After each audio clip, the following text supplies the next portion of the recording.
pretending that I wasn't looking through the people at you. And there were people at these doors, and I heard that I wasn't signing memorabilia this evening, which I had no idea that I had any memorabilia. So for those of you that have bought hats and pennants this evening with my name on them, I'm going to break the rules and sign your memorabilia.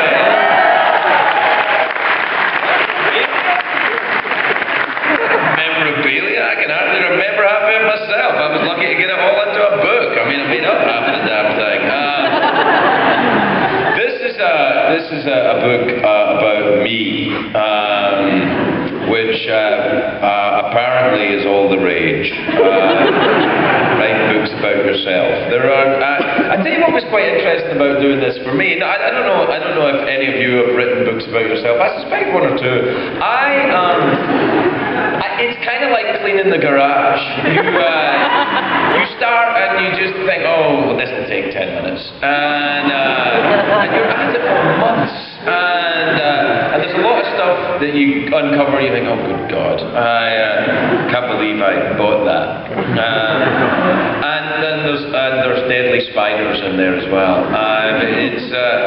It's an odd process, but I found it quite a therapeutic one. And I recommend that if you feel like doing it, you should, because then you get a. Well, where was the thing with me in a kilt? Was that when I was listening backstage? She said, and then she said, "Oh, ladies." You don't have to worry about that, ladies. It's really all right. I just thought it would be cute. It's very kind of embarrassing to write a book with a picture of you on the front cover. It's odd, and I'm not sure I like it. I prefer the book like this,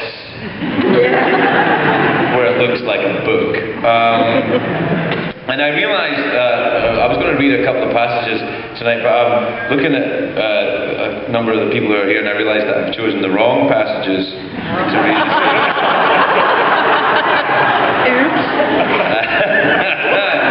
So forgive me while I find a passage that's a little easier on the censor.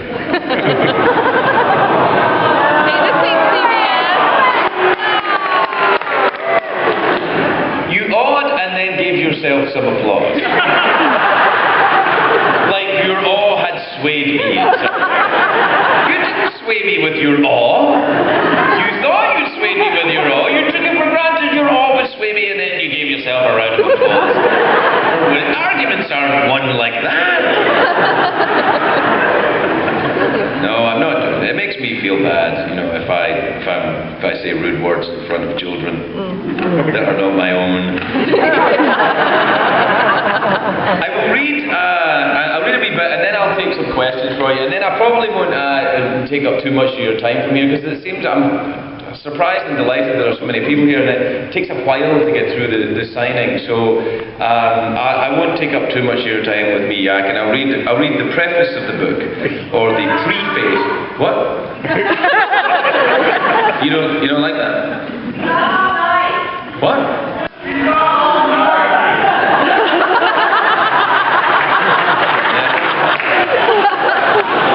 Really, you surprised me. Well, you may have something else to go. All right. Well, this is the preface of the book, which comes at the very beginning. Grade are you in? Do you know about prefaces yet? Then you better not read about chapter 4. You really. It's not for you. It's not. This ain't broadcast television either. There's no ooh la la beat here.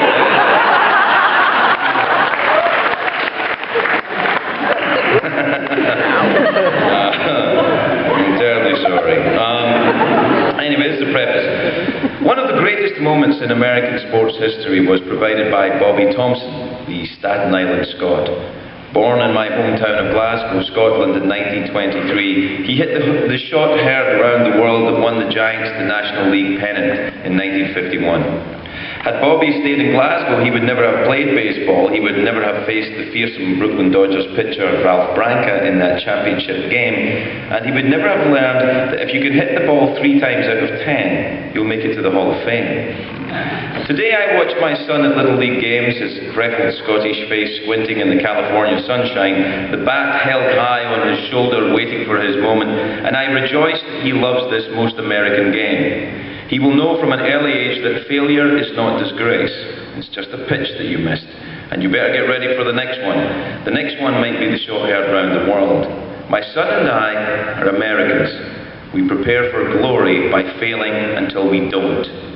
I wish I'd known all this earlier. It would have saved me a lot of trouble. In order to write this book, I reached into the darkness for my past and found, to my surprise, that most of it was still there, just as I had left it. Some of it, though, had grown and morphed into what now appears to be hideous and reprehensible selfishness. Some of it had crumbled into the ruins of former shame. This is not journalism. This is just my story. There are bound to be some lies here, but I've been telling them so long they've become truth, my truth, as close as I can get to what really happened. I left some tales out because to tell them would be excessively cruel to people who probably don't deserve it, and I altered a few names for the same reason, but I believe I spared myself no blushes.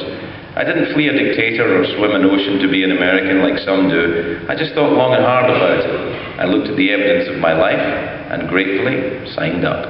There, that's the preface.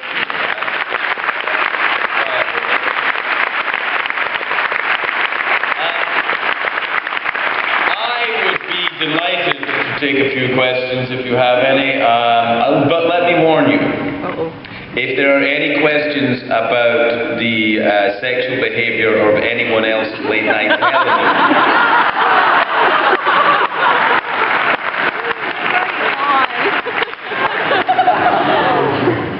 I don't have any answers for that. That'll be on Monday's show. Pardon me? That's not a question. It has to be in the form of a question. So, you know, it's not, no, don't you have to have a microphone, or do you just, what happens? It's just a free-for-all? This city is lawless. Oh, hi. Mr. Ferguson, are you going to take his place? I take whose place? David Letterman's. No, absolutely not. I'm very happy where I am. No. And also, you know, no, I can't even do a joke. I was going to say my wife would kill me, but I'm not even going to say that. You'll get a band. What? You'll get a band. I don't care about that. He doesn't need a band. What? Oh, hi. Oh, God, this is great. Look. When you become an American citizen, you have to take a test. Yes. Right? How was the test? What was the most difficult, crazy question that It wasn't that difficult, the test to become an American citizen. When I became a citizen, it's changed now. It's more difficult now. When I took it, it was, do you like soda? Yes. Do you hate Al-Qaeda? Yes. I think they asked me who the Chief Justice was, and I knew. John G. Roberts Jr. Yes, sir. Since your show is live, who's doing it tonight? That's why I don't have time. I gotta get back. Luckily, we're on the same time zone. I don't know. I thought it was questions, not wise ass now. Or what? Yes, sir. I lived out of my home country, un-American, for a couple of decades, and I tell my grandchildren, if you could